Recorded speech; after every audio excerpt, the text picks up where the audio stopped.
Bismillah, alhamdulillah, wassalatu wassalam ala rasulillah, wa ala alihi wa sahbihi wa man wala. So last week, if you guys remember, we introduced the topic of just focus and mindfulness in prayer. It was called khushu', right? We were talking about some of the inner aspects of prayer outside of the kind of outward aspects, the mechanics of it.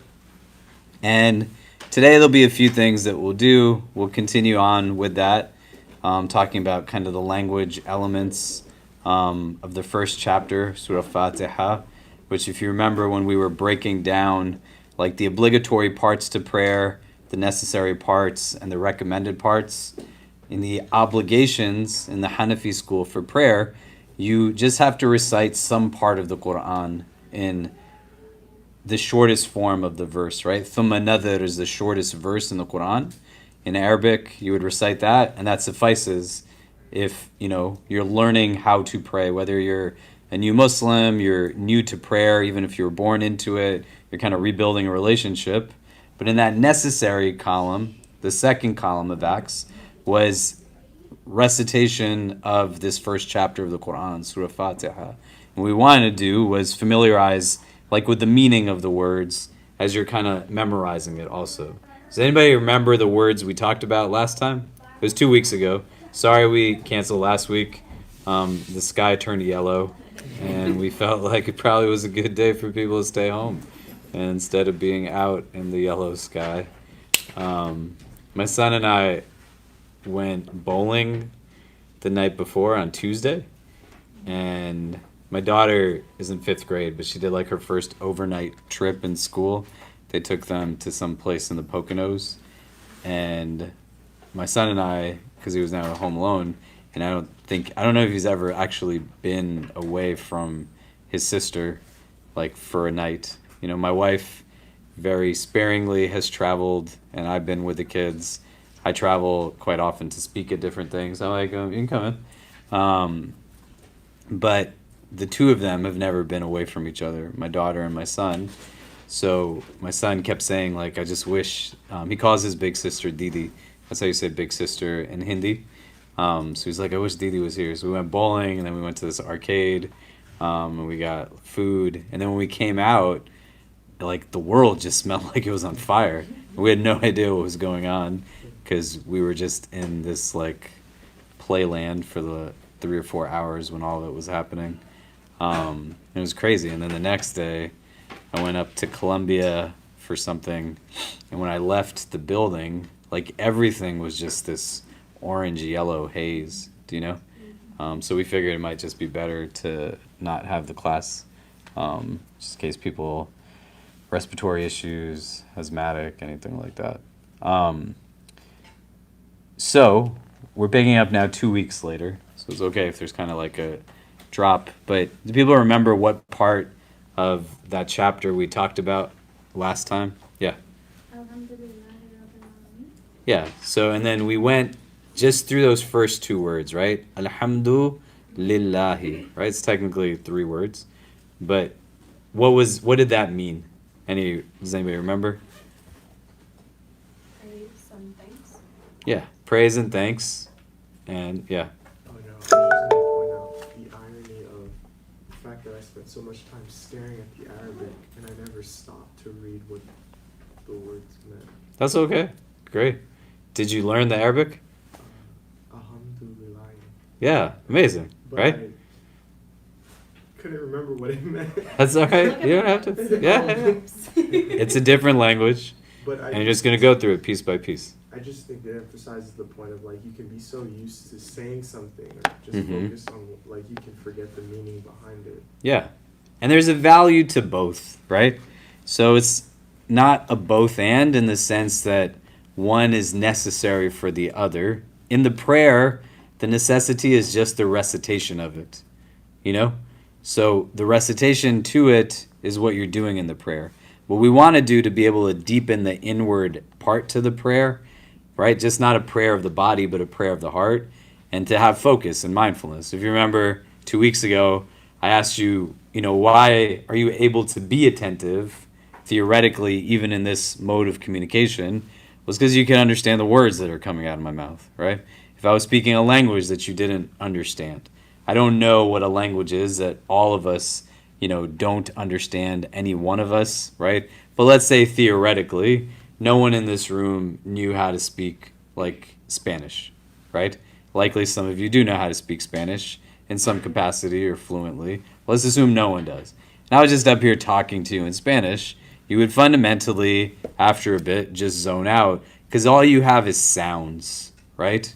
Sounds in and of itself are a really important part of the Quranic kind of paradigm, and we get impacted by sounds constantly. I took my kids to a basketball game, and it was when Kyrie Irving came back to play for the Nets for the first time, if anybody follows basketball, right? And we didn't know, right? And the tickets went from like $20 a ticket all of a sudden to like $1,000 a ticket. And I thought it was an empty arena, and we got there, it was fully packed. And my son was like, Baba, you said no one was going to be here. And it was crazy. And then Kyrie walked down the court, and everybody went, whatever, hey, assalamu alaikum. And so if you've ever been to a basketball game or any type of sporting game, in between every 10, 20 seconds, it's just like loud sound, music, like announcers making all kinds of announcements. They're shooting T-shirts out of like these air guns, right? My son is sitting next to me, and at that point he was probably 6. He's now 7, and he's like moving in every which way. And I was like, Kareem, I didn't know you're such a good dancer. And as he's like moving around, he's like, Baba, I'm not dancing, right? But he's literally being impacted by the sound. Do you get what I mean? It's going in. He doesn't have to consciously consume it, but the consumption is still having an impact on him in some capacity, right? So sound in and of itself is not something to undermine. There can be a gain to that. And there's a lot of people who they hear the recitation of the Quran, they don't know the meaning of the words, but the words, when they're engaging it through all of their organs of sensory perception, it just can hit a little bit different. But at some level, we want to not experience what people could experience when there is that language barrier, and to get to kind of the depth where some of the nuance gets lost in translation. And what we're going to talk about today can give us a little bit of that, because we're not necessarily using these words when we talk in English, right? So last time we broke down Alhamdu Lillahi, right? And we kind of talked about what do these words mean, what's really going on here. And today we're going to talk about the second part to that first verse, that is Rabb bil Alameen. And when we pronounce it, we'll go through some more letters today to kind of make a distinction. Does anybody have the first chapter open, the translation? Yeah. What does it say? Just that verse. All time and perfect and true praise belongs to Allah alone, the Lord of all the worlds. Right. So this quite often gets translated as Lord of all the worlds. Arabic has like dictionaries the way English has dictionaries. So when you think of a Lord, which is quite often not a word that we utilize in English, right? Like there's not this kind of understanding in terms of our day-to-day jargon where we're using a word like this, right? When was the last time you said the word Lord to somebody? It's very antiquated. But also, if it was to evoke meaning for you, hey, it's not like, whoa, what are you doing? This is Zayd. Zayd and I lived together about 18 years ago. Yeah, he used to let his relatives wear my clothes without telling me. It's amazing. Yeah, I know. Everyone knows now. Yeah, great. So we are not using words like this. It's antiquated language. But it also doesn't evoke the nuance of the meaning. There's so much more that's going on here when we are talking about this word. In Islam, this word denotes the foundational relationship between God and God's creation, right? Like there's certain relationships that we have in our life that assume that there is some type of partner in that relationship. You know, I can't be a husband without a wife. I can't be a father without a child. Do you know what I mean? Right? I can be like, you know, an eater, right? There doesn't have to be another person involved. You get what I'm saying? Right? You can swim by yourself. Do you know? There's certain things you can do uniquely alone, and when you're given that title, there's not something that's a counterpart in the relationship that's automatically assumed, right? But if I tell you I'm a father, you might not know if I have a son or a daughter, but you know that I have a kid. Does it make sense? Right? If I'm a teacher, then I must have students, right? You know, if I'm an employer, it assumes that I have people working for me. This word Rabb in Arabic, that we're going to talk about its meaning in a bit, it has also a connection to a relationship that is pretty much the foundational understanding of how creation relates to God within an Islamic paradigm, because the word Rabb assumes a relationship to what is called an abd. The way a teacher has a student, the way a father has a child, a mother has a child, right? And you've probably heard words like, or names like Abdullah, right? Abdurrahman, right? Kareem Abdul-Jabbar, you know? So that's connected to this word. An abd is essentially translated as like a servant, but its base definition is it needs something, relies on something to exist. And God, uniquely within Islamic theology, is self-sufficient. Like Allah does not require or rely upon anything for his existence. So everything in creation is an abd because everything relies on something to exist. But for the purposes of this conversation, in this verse, when we call upon God as Rabb al-Alameen, we're also creating now the filler to this gap that says, by logical principles, the same way you can assume if I say I'm a parent that I have a child, that the word Rabb gives an insight that there is abd, which is me and you. Is everybody staying with me so far? Does that make sense? Right? So now I want to know, what am I actually an abd of? Right? Because what we said in Fatiha, the first chapter, there's a reason why we're reciting this 17 times a day in our prayers. It's not just about the mechanics of it. And in the Hanafi school, it fits in that second bucket, the necessary acts. So you can pray in the Hanafi school without reciting this, but we want to learn it and memorize it so that we're growing at a pace with our relationship to the prayer, right? So if I'm going to be a servant of this, Rabb, Lord, I want to be able to know like what that means. So if you open up an Arabic language dictionary, it's going to tell you the word Rabb, and then there's a definition, right? Like if you looked up the word chair, it's not going to say chair in the dictionary, right? It'll say the apparatus that you can sit on, etc., etc. I don't know what the definition of chair is, clearly, right? Noun, right?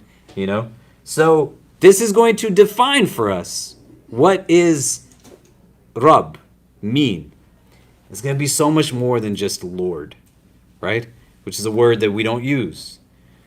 And it's connected to this. Alhamdulillah, that all praise and thanks, not just praise and not just thanks, right? But all praise and all thanks is uniquely for Allah. Rabb al-Alameen, God is still introducing you to himself.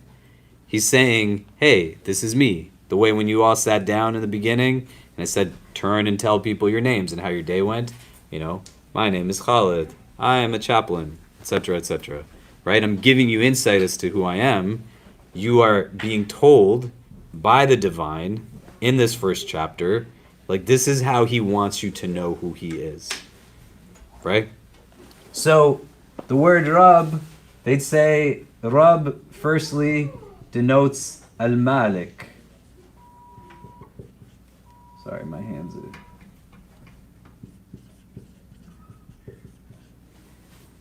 That he is the owner of everything. So this is foundational theology in Islam, that everything that exists is owned by God. But when you're calling God as Rabb, you're saying that he's the owner of it all, the possessor of it all, right?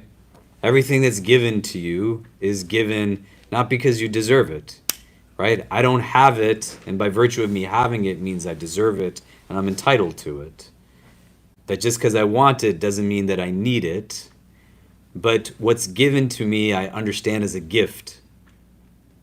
Something that is owned by Al-Malik, the Rabb. If you're the owner of something, it doesn't necessarily mean that you are the one that decides how you can use those things, nor does it assume that you care for those things, right? Like, I could own this chair, I could own this laptop, and as the owner of the laptop, I could put it in a nice case, I could put it in a closet, I could lock the door, I could also just leave it on the ground, and my kids could step on it. I could throw it against the wall. The fact that I own something doesn't give other insight other than I simply own it. Do you get what I mean? Does that make sense?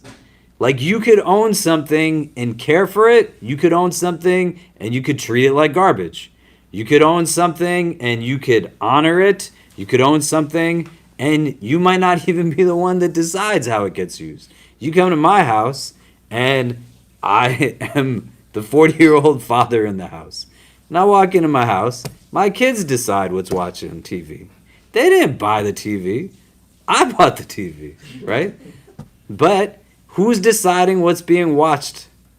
So being in a place where you own it doesn't also necessarily mean that you're the one that's deciding like how it's utilized. Do you get what I mean? Like, we don't own this room right now, right? We don't own the building. NYU owns this building, right? But no one's in here saying you're allowed to do this or allowed to do that. Does that make sense? So Al-Malik is denoted firstly. From this, you have then, it denotes that God is Murabbi.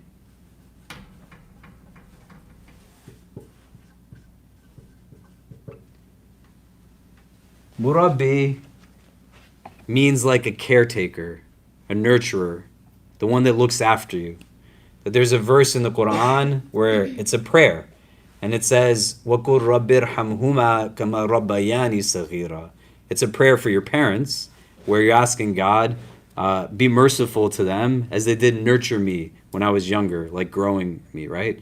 So that same notion of the way like good parents take care of their children, good parents look after their children, right? God, when you call upon him as Rabb, you're saying that he is Al-Malik and he is Murabbi. Does it make sense? It's also saying that he is Sayyid. So he's the one that is deciding how certain things take place, right? And these two things are important. They're not qualifying God as being Malik, but they exist in essence of who God is altogether. Do you see what I mean? So not only do you have a God who owns things and gives you what is in his possession, but it's a loving God, a nurturing God, a God that is helping to rear you and cultivate a relationship with you, right? The God that's in charge of stuff.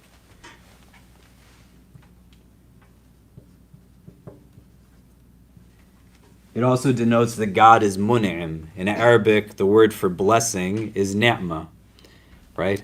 A gift. So God is the giver of blessings. God is the giver of gifts. It denotes that God is qayyim. He's the one that's keeping everything kind of in its place, you know? Like, do you remember when we were talking about the establishment of prayer some weeks ago, right? We said, iqamat as-salah, right? That you're making the prayer stand up. Like, that's what you're making the prayer straight, right? And I gave the example of, like, you walk through New York where there's just all these saplings of trees every block, and that the tree, when it's in a small kind of nascent stage, that there's a piece of wood usually tied to it that's keeping it upright, but it's making this tree upright, right? That's what iqamat as-salah means, like make the prayer upright, right? So God is qayyim, like it's got the same letters to it, right? He's the one that's keeping things like in their place, keeping things upright. Do you get what I mean? Right? That in this, I'll just write it in English, that God is the healer of all things. So the owner,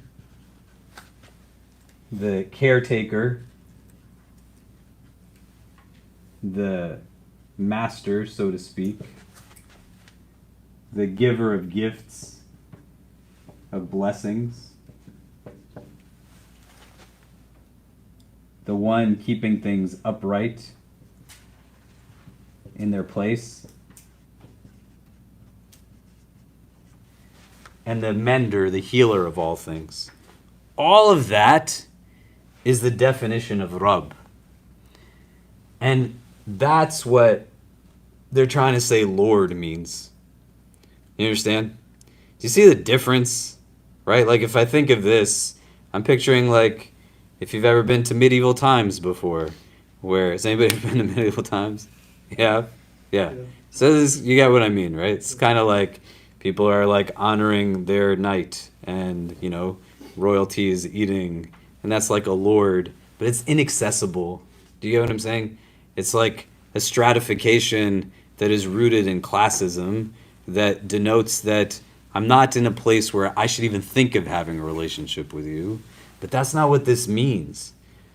This is, if there's anything that I'm supposed to or should be a servant of, it should be of God, right? Who's my caretaker, who's the giver of all these blessings, right? So it's not Lord in that way. Any questions on that? Any thoughts on that? So what I'd like you to do, just for 2 minutes, you turn to the person next to you, and if you don't know their names, share their names. What are you taking away from that so far? Just so we can kind of process it a little bit, and then we'll come back and discuss. Just for 2 minutes. Go ahead. Yeah. Okay, so what are some of the things we're talking about? What are you taking away so far? Anything comes up interesting? So what happens yeah, go ahead. We were just talking about how it's really beautiful how Rabb can be all these many different definitions, and that it can mean different things in like different seasons of your life. Or like how today I might need him to be my caretaker, and tomorrow I might need him to be like the person, or not the person, but the thing that's making me straight or keeping me straight. And it's just this, it's not just this stagnant one word like Lord, where you just think of it as like, okay, like that's the Lord, that's it. Like in the medieval times example that you gave, but it's really just this kind of this, it's not ever changing, like it's still Rabb, but it just can mean different things at different moments in time. Yeah. Any other thoughts? And you want to think, right? There's nothing in Islamic theology, this is like a foundational principle. There's nothing without meaning in God's plan, right? So there's a reason why, like Allah in the Quran introduces himself to the reader on literally the first page in this way, as opposed to introducing himself on the first page as the creator, as opposed to introducing in other ways, right? So it's that foundational relationship. If God is Rabb, that means I am Abd. we're going to see a verse in the middle of the chapter that you'll find quite often. If you were here, I talked about this maybe at Jummah last week or the week before, where like a key ingredient to the relationship between an abd and Rabb is guidance, right? And that's a prayer that's going to be asked for by the one reciting this chapter in a later verse. It says, Ihdina sirat al-mustaqim, guide me to the straight path. And a lot of the times in the Quran, when you see this word Rabb, you'll see at some point, like in close proximity within that chapter, a mention of guidance, right? That if this is my Lord, who is all of these things, the way that I demonstrate my servitude in Islam to my Rabb is by like doing what he says to do, right? Not by not doing what he says to do. Do you get what I mean? You know, so if I go home, the way that I know that I am not the Lord of my children is because they don't do the things that I ask them to do. You know what I mean? Right? And I'm like literally, I have this conversation with my kids. I'm like, and they're super nice. Some of you are my children. They're beautiful, mashallah. But I'll be like, hey, can you do this? And they'll be like, wait a second, I'm going to do this first. And it's not even that they're doing something that's belligerent or like impolite, but it's just do the thing I asked you to do, man. Why are you doing these other things before that? Some of it doesn't even make any sense, you know? The relationship here is rooted in that. In Arabic, the word for guidance, huda, hidayah, the word for gift is hadiya. It has the same root letters, right? And that's the way that it is. Like you're given this as a gift. And all of it is there because that's how language works. You find meaning through words, and you can then create an entire sense of like the moment that I'm in just by knowing what does this word mean, right? By extension, what happens also is that this word abd is a baseline characteristic of everything in creation. So if you're not willfully choosing to be an abd of God, you're going to still be an abd of something, right? You can choose to be something that is subservient to, example, wealth, but then you're never going to be satisfied, right? You can choose to be subservient to like just your physical demeanor, what you look like, beauty, and you're going to die 1,000 times over as you get older and older, and you just keep looking at yourself in the mirror, right? My friends and my wife and I were hanging out this weekend, some friends we hadn't seen for some time, and someone took a picture of my wife giving me a kiss on the cheek, and the sun was hitting us in such a way where like I have a lot of gray hair in my beard, and it looks really, really white in this picture. And my friend says, whoa, Priya, it looks like you're kissing your grandfather. And I was like, oh, that's amazing. You can laugh, it's okay. You don't have to cover your face, right?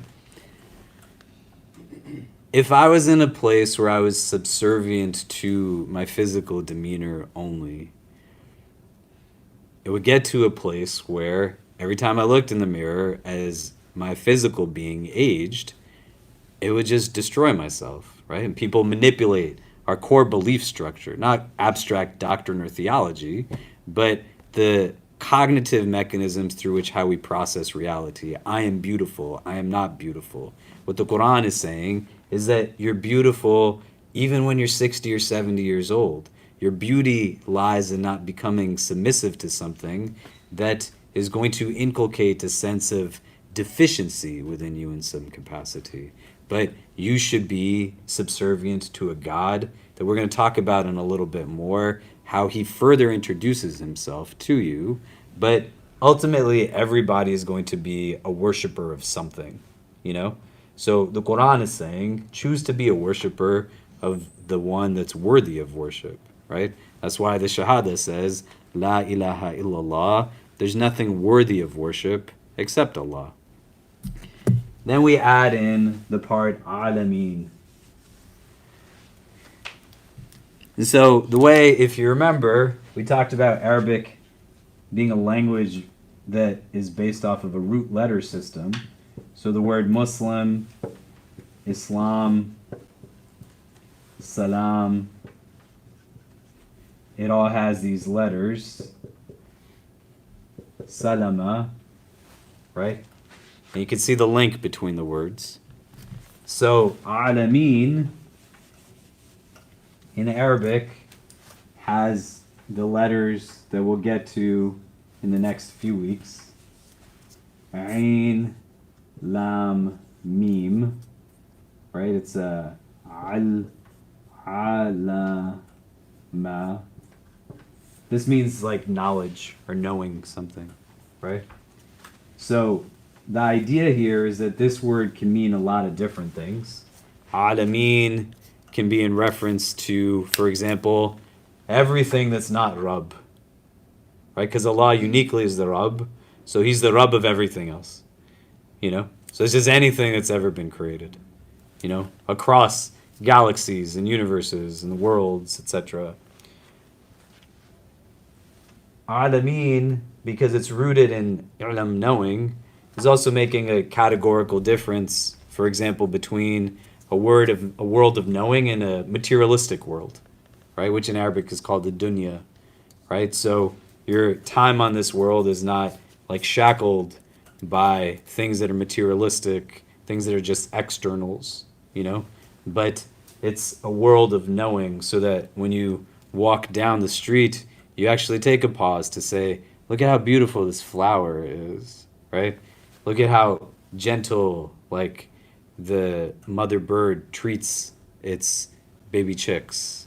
You know, look at how sweet the sound of a child's laughter is. Do you get what I mean?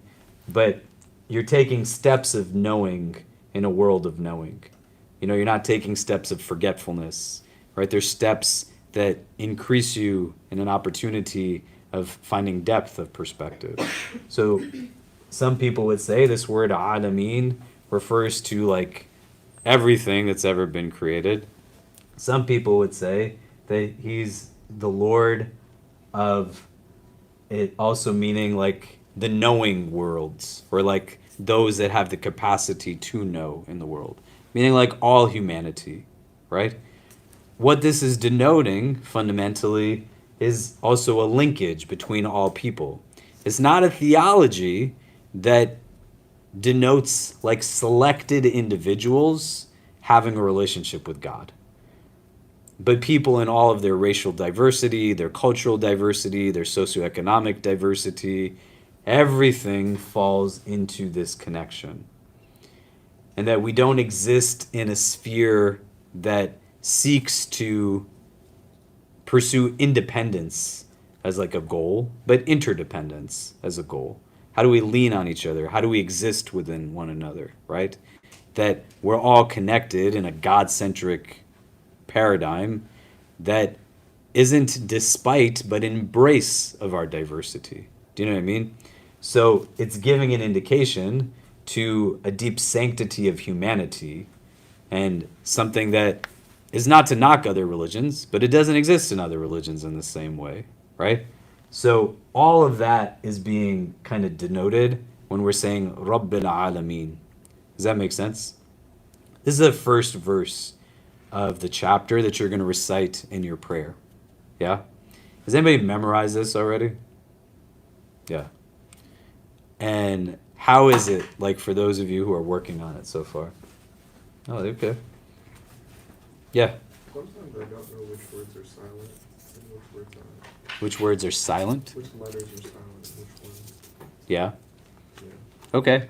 And how are you going about it? Well, I just use the Adlin app. Yeah. And then it gives you like the word as it's like, there's like a bunch of A's and a bunch of E's, a bunch of I's. I'm like, Yeah. which one do I enunciate more than the other? Yeah. Go ahead, Kara. So something that helped me memorize it, I'm a very visual person, I need to write it down over and over. What I did was I listened to it, I printed out like a copy of like what it said online, how it's written over here, and then I listened to it and I took out whatever letters didn't make sense to me. Whatever I didn't hear, I took it out, because at the end of the day, I'm the one like looking at it and trying to memorize it. So maybe that can help you, just like write it out and get rid of the letters you don't hear, and then over time it'll just like, in your head, you'll probably see what you wrote down over and over again. So you can try that. Yeah, and it's a transliteration, right? So you're transliterating based off of where you're at as we're learning the letters to the alphabet and getting comfortable then, like a month and a half from now, to reading like more kind of fluidly, you know? But that's a great like idea. So as you listen to it, you kind of take out what the transliterated letters are. And so here, like we'll say it all together, right? So if you want to repeat after me, Alhamdu lillahi rabbil alameen. Yeah. How is that for people? Go ahead. Sorry, this is gonna be a very annoying question. Do people have to sing when they are reading the Quran? No. So what you're calling singing is just like different aspects to the recitation. And we'll get into it more in detail, but there's an actual like science to the recitation. And what happens when people are learning how to read the Quran, they first go through every letter and its pronunciation. So remember last week we did 4 letters, right? Or 2 weeks ago, right? We didn't meet last week because the world was on fire, right? So how we did alif, ba, ta, and tha, right? So we did a, e, u, ba, bi, bu, ta, ti, tu, and then tha we said was like theta, right? In English, right? So tha, thi, thu. What happens is there's some letters that have cognates, like in English, and some won't. Like ayn in alameen, that letter doesn't exist in English, you know? When we get to it, we'll talk about where like you pronounce it from, you know? What parts of your mouth, your throat, etc. Do you know what I mean? And it's going to be daunting because it's a totally brand new language, do you know? And that's why it's beautiful the way Islam is structured, because it's not requiring you as a new Muslim to somehow already have downloaded everything into your head and be able to recite it in a certain way from day one, right? Because if God doesn't understand who you are, then who is going to understand who you are? And if the system creates like a gap that you can't fit into, then that's like showing a lack of understanding between God and his creation. Do you get what I'm saying? Does that make sense? Yeah. So we just want to go at it at a pace that makes sense, right? And so as you're reciting it, like this is what you're saying. And it's giving an introduction as to who the divine is. And now in the next verse, what's going to happen is the next verse is going to give a deeper qualification to who is this Lord of the worlds, right? So it's going to say Ar-Rahman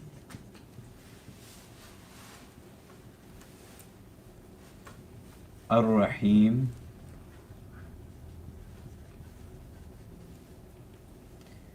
and when you're reciting this, right, what it's going to be is Ar-Rahmanir Rahim, right? We'll talk about that in a few minutes. But these are 2 divine names of God. So the notion is that if you were to take all of the water of bodies of water in the world and all of the trees in the world, and the trees, you know, were turned to pens and the water was turned to ink, you would exhaust them and still not recite or write down all of the divine names of God, like the way you could qualify God.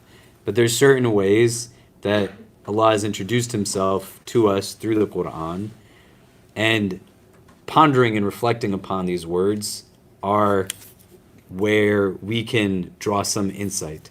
The theology of God in Islam is a negative knowledge, right? Not a cynical or pessimistic knowledge, but it's a negative knowledge, meaning that the assumption is we don't have full capacity to fathom the divine in his true essence. And so we know who Allah is by knowing what he is not, and where we have opportunity to have a baseline understanding in our own limited capacity is different essentially from other monotheistic traditions. But in this chapter that you're reciting every day, God is saying, this is who you should know me to be, right, as an introduction. The word Rahman and Rahim How does it get translated in your translations? Yeah. The Lord of mercy, giver of mercy. Yeah, right? So when you think about mercy, especially in like inequitous society, supremacist society, capitalistic society, mercy quite often goes hand in hand with justice, punishment, right? You cross a red light, you get a ticket. Did you want to say something? You have your hand raised? No. Yeah. So rahma, the root of these two letters, of these two words, has these same letters, rahama, and they denote like this idea of mercy, compassion. The word for womb in Arabic, for example, is rahim. It's got the same letters, right? And it gives a great illustration, like the womb, expands to accommodate life, So mercy, compassion is meant to be expansive, not restrictive, right? It's meant to kind of grow with the person's need, not meant to kind of collapse and suffocate it. Do you get what I'm saying? Right? Rahma in Arabic is not just mercy, but rahma has its own unique element of gentleness, softness, kindness, love, as well as mercy. All of this goes into that word rahma. And you want to break it down, because if we said just mercy, we'd be thinking about it unconsciously in the way we think about mercy, right? Have mercy upon me. This is what like the prisoner says to the judge at a sentencing. Do you know? That's not the relationship that like Allah is telling you to have with who He is. Rahman in Arabic is something that denotes a few different things. And it functions off of like a form in Arabic. That's the way Arabic words are built. Does anybody here speak any Arabic? Or has any like Arabic speaking people in their lives? Yeah. Yeah. So like if I told you, for example, hey, like when the class is done, put all this stuff away, and you didn't do it, and I'd be like, you are so lazy, You're so lazy. Laziness is you, right? It's the defining quality of you right now. Emphatic. I'd say you are kaslan. Do you hear how it has like a similar sound to it as Rahman? Kaslan.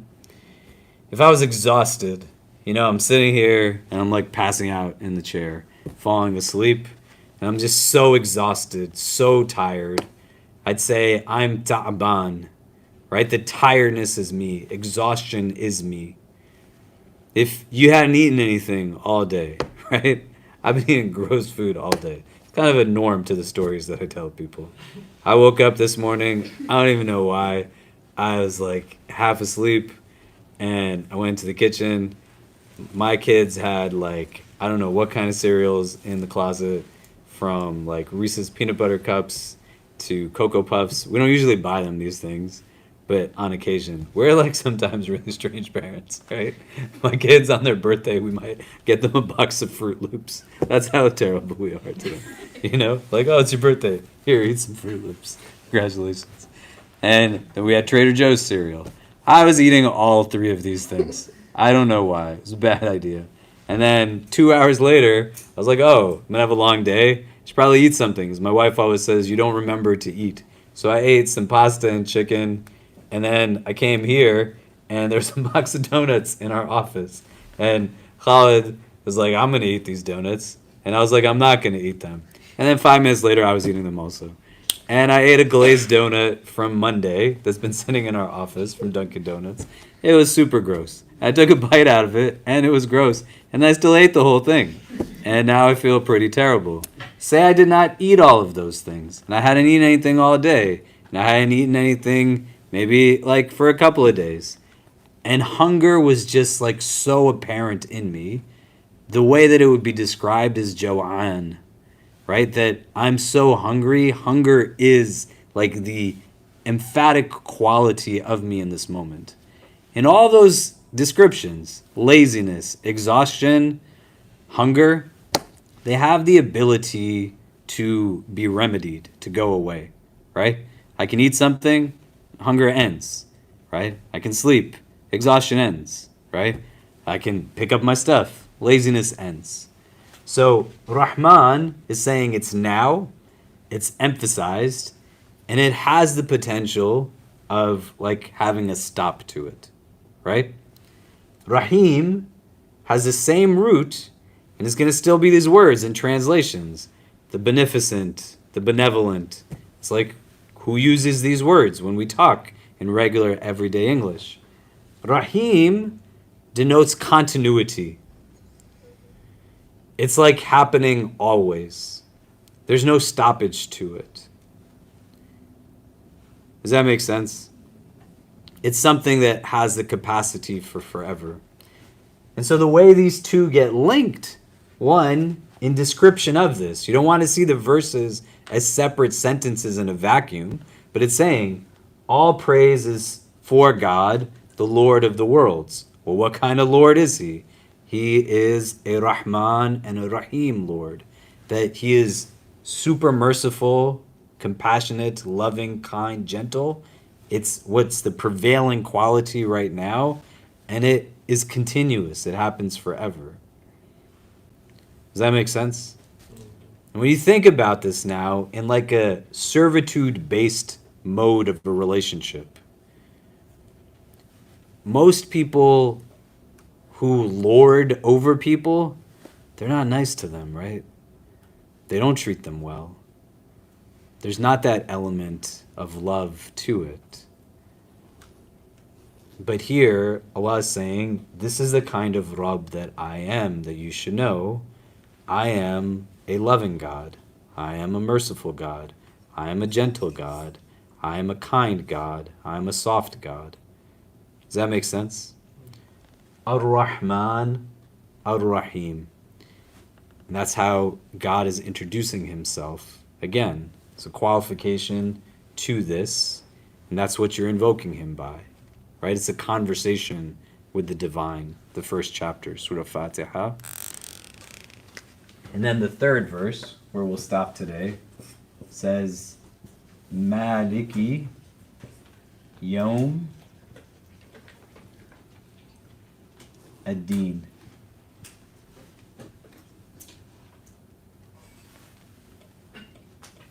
So we already saw this word in the definition of Rabb, that Malik is the owner, Yom Ad-Din is the day of judgment, right? In Islamic theology, there's a recognition that you go through numerous realms of existence. And from this world, there's a life in an intermediary realm, a grave.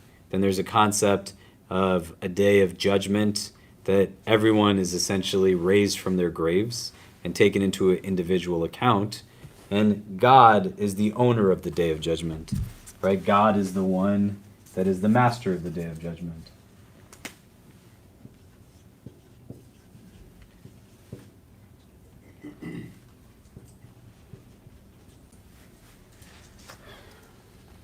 And what this is giving now is like an essential understanding that if you know these things about God in Islam, and you didn't know anything else, then this should suffice you in your relationship with God. That God is Rabb, so you are Abd. And he is Rabb of everything. That he is Rahman and Rahim, merciful and compassionate, and that he is the owner of the day of judgment, that you're going to stand in front of that God one day. And accountability is a big part of this religion, that you have a recognition then that you have a return to that God, and you'll stand with your decisions, your choices, etc. Does that make sense? So what I'd like for us to do is to try between this week and next week. This is like the first half of the chapter, and it's got a handful of words. So you want to try to memorize these 3 verses as best as you can. It's okay to work with the transliteration, And what you'll notice if you listen to it enough, it has this kind of melodic element to it. Don't get lost in that. Do you know what I mean? When you learn to recite it in your own voice with the rules, like it's just going to come on its own, but it's purposely constructed in a way where its recitation, if you are engaging it enough, it's going to just stay in your head. You're going to see yourself going down the street and you're just going to be like reciting it to yourself and these kinds of things. But spend some time with it. If you could do more than the first three, that's fine. But do these three and spend some time, just recite them like 5 times, 10 times, then take a break at the beginning of the day, the end of the night, the next day, right? And you'll see it'll just start sticking with you, Yeah. I have a question. If Allah is Ar-Rahman and Ar-Rahim, and then on the day of Yawm al-Qiyamah, what's the significance of it then, if He's always going to forgive you? Today, Why should we fear? well, this word isn't about forgiveness alone, right? It's about other things.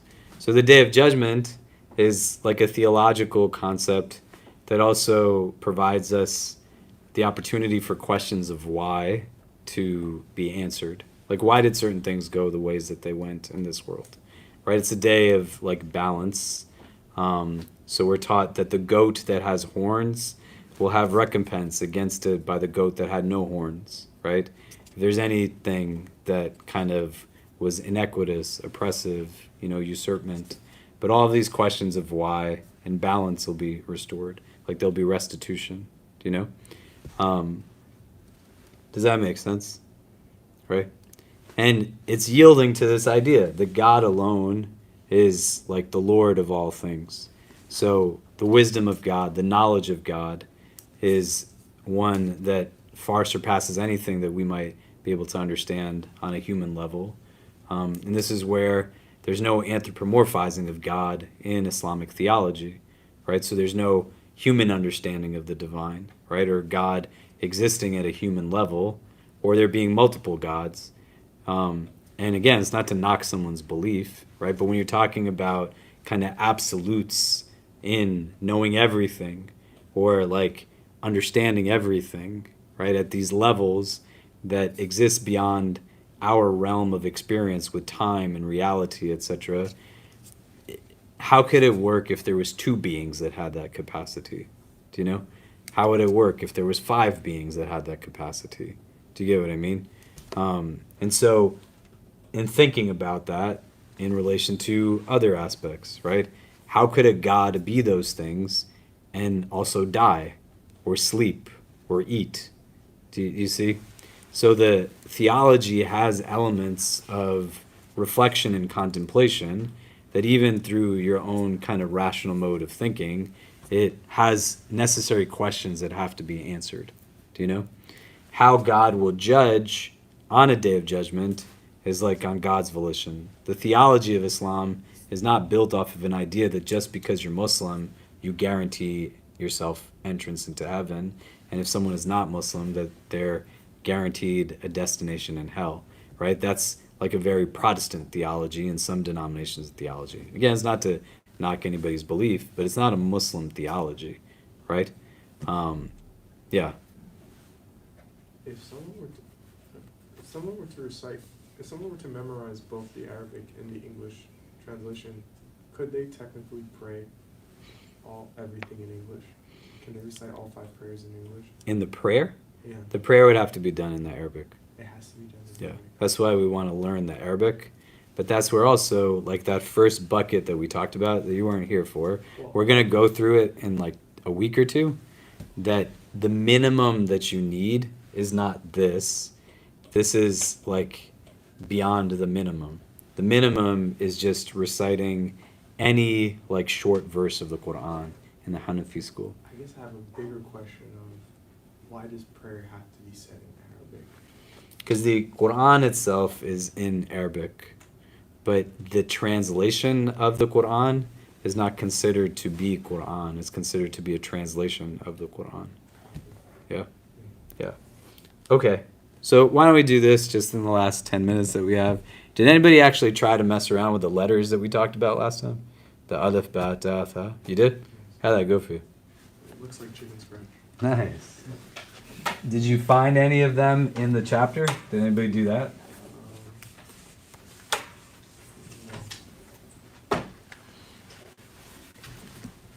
So one person tried it and no one looked up the I letters. got a book. You got a book? I'm gonna write it. Yeah? Did me a book. Oh, look at you. $5. Yeah. So I ordered a book that's going to come in tomorrow that I'll make photocopies of also, but it's great that you have this. You want to get into the habit of doing it and practicing it. Otherwise, it's not going to work, right? And it might seem like it's a daunting task, but it literally will just take like moments. And as you learn the alphabet and how the letters connect, it'll open up a lot of different things, because then we'll have the ability to have you start like reading from the text, right? And then you work on like the fluidity of it. You can learn like kind of meanings of words and have conversations and these kinds of things. Do you know? Yeah. Can I make a suggestion? Sure. So when I first started learning the alphabet, I got a whiteboard at home, and I just wrote it over and over again. And it also helps with learning like the alliteration like we were talking about. Just writing it over and over again, so you easily like erase it. It helps with the English as well. Because I started off in a notebook, and then I realized how annoying that was to like use up all those pages. So I just got a whiteboard. Yeah, and that's how like people actually study Quran in some parts of the world. If you go to Mauritania, they're really big on memorization. That isn't just about memorizing the words, but memorizing it to the extent that you can actually write it too. And they write on clay tablets, and as they learn the lesson, they write it out, and then they just erase the clay and write on the same tablet again. Do you know? So I'm not saying this as a problematic way, but since nobody did what they were supposed to do, then let's do that from this week to next week. Those first 4 letters that we looked at, right? We had alif, we had ba, we had ta, and we had tha. And as we learn more letters, you're going to see why they connect in the ways that they connect. Because essentially within the letters, you'll find the other letters also, right? Their shapes and how they're drawn and why they connect from one end and not the other, so that there's distinction between them, right? So what I'd like you to do is we went through the beginning, middle, and end of the letters, right? So connect them in groups of 3, right? So, put aleph first, ba, and ta. What does that look like, right? Mix them up a bit, ta, aleph, ba, right? Put the 3 that look similar together in words. They're nonsense words, right? Some of them might be a word. So ba, aleph, ba is bab, and it means door, for example, right? But like most of the words are not going to mean anything. Do you know? Just so you're getting a familiarity with it. And then open the Quran, the Arabic. You could do it on the computer. You could like do it in the actual mushaf, the actual text. But just look for the letters in Surah Fatiha, right? So you can start identifying them, You don't have to do anything. You don't have to highlight it, circle it, but just look, right? Like Alhamdulillah, there are a lot of alifs in that, right? Rabbil Alameen, it has the ba in it. Do you see? Does that make sense? Right? Malik has an alif in it, And you can start noticing them in the text, so it'll start helping to kind of bridge some of that gap, right? Okay, so we'll see everyone next Wednesday, inshallah. Thank you. Assalamu alaikum. Thank you.